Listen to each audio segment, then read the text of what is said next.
Well,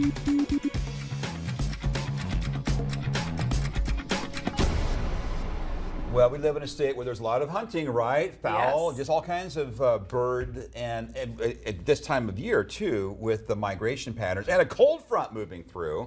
I mean, things are kind of picking up steam, aren't they? We're getting into meteorological fall. Yeah. Birds are heading south Yes, for the they winter. It's peak migration season, and this is actually a perfect day to talk about how weather impacts migration patterns for birds because of the north wind that we have in place today behind that cold front, aiding in the bird migration process. So September and October are the primary months for birds to take that trip south for the winter. And this is the forecast from a really cool website that we're going to be diving more into today on Morse Code of Weather, Birdcast. And this predicts how many birds are going to be migrating each night.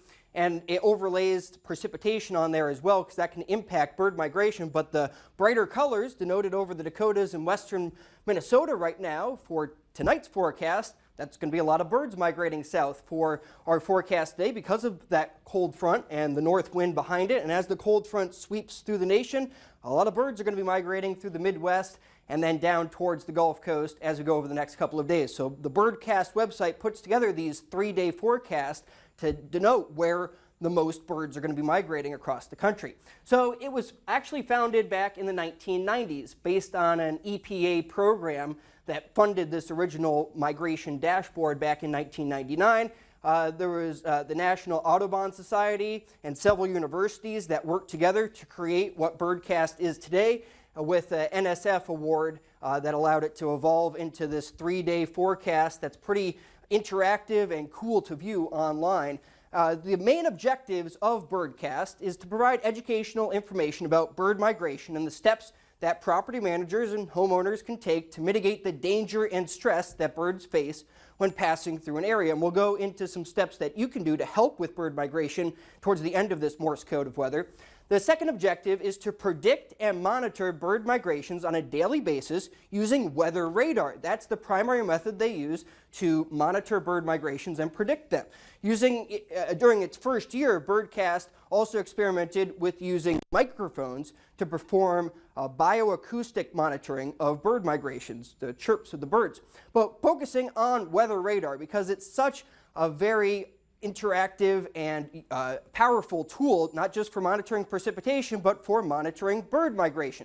So this was in 2017 in October when there were large numbers of birds taking flight, and those circular blue and green rings you see around the radar sites with this high-resolution radar data, that's representing the bird migration, whereas you can see some precipitation sliding off the East Coast.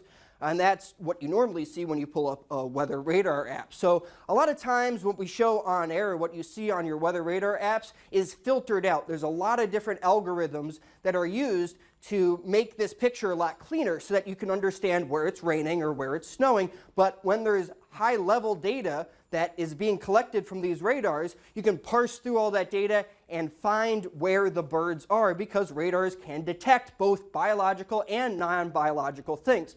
So the non-biological things would be precipitation, hydrometeors, rain, snow, hail, etc. Can also detect wind turbines on radar as well. But the biological stuff that Birdcast is interested in is the birds.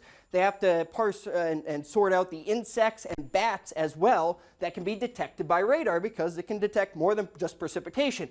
Well, going back in history, and I've talked about radar's history on Morse Code of Weather before, it was originally developed to detect enemy aircraft in World War II. They were able to see these pale wisps moving on these radars in the Second World War, and they were termed angels, ghosts, or phantoms in Britain, and were later identified to be being caused by these migrating birds. So radar just captures information about anything in the atmosphere that can scatter its pulsed microwave energy back to that radar site. So the sky has objects that are both human and biological, from aircraft to Saharan dust. Even with some of these high-resolution radars, we can detect smoke on them, but focusing on the birds and mayflies in particular, you can see how that was detected on radar here near the Mississippi River versus where there's rain coming into the picture, and how that can be delineated between the two of them. So there's an actual term for this. Radar ornithology. It's the use of radar technology in studies of bird migration and in approaches to prevent bird strikes, particularly to airplanes. So in the 1990s, the computer power, the data storage, and the algorithms needed to parse out birds from the meteorological phenomenon and radar data did not exist. It took these computers hours to days to retrieve and process all that information that was important for monitoring birds. But now we have faster, more efficient computing power coupled with an upgrade to our radars that was just recently done over the past 10 to 20 years, dual polarization technology that provided the tools to extract the information about birds. And that technology, dual pol, allows for better discrimination of targets, detecting what's rain versus what's birds. And that's based on sending out signals from the radar in two different directions, both vertically and horizontally, and returning that radiation to the radar site in a way that we can parse out that data. And the radar is scanning thousands of feet up into the sky at different elevation levels, and that's how we can see far enough up to see where the birds are taking flight at those different altitudes. So in order to detect and discriminate the different types of biological targets from the radar, from birds to insects to the bats, it's based on the size, the shape, and the time of year to distinguish which one is being detected on radar. Back to the objectives of Birdcast. Number 3 is to collect and disseminate volunteers' reports of bird sightings. That's the ground truth, because radar still today can't distinguish between the unique species of birds. So going to ebird.org, doing this bird watching stuff can really help out to distinguish what bird species are migrating at certain times of the year. And then the 4th and final objective of Birdcast is to raise public awareness of the sensitivity of migratory bird populations, because birds need all these different senses, from sight to smell to being able to detect what direction they're flying in based on sunrise and sunset, even using Earth's magnetic field to know when and where to migrate to. So since it's migration season, to help save a bird's life, there's 3 main things you can do. Turn off lights inside and outside your house when there's a lot of birds migrating through your area.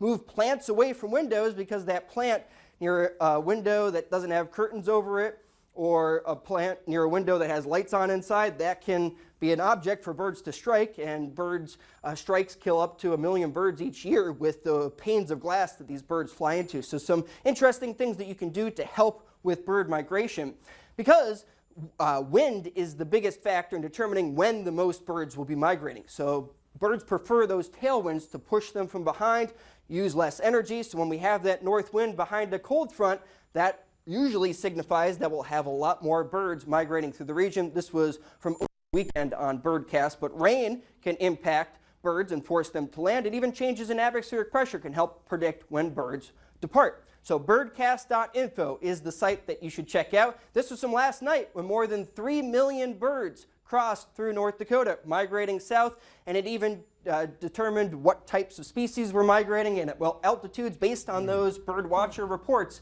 Wow. And there's a lot of stuff from the weather that impacts when these birds migrate, and those things that you can do, especially turning off your lights inside and outside that aren't necessary to keep birds safe when they're migrating south for the winter.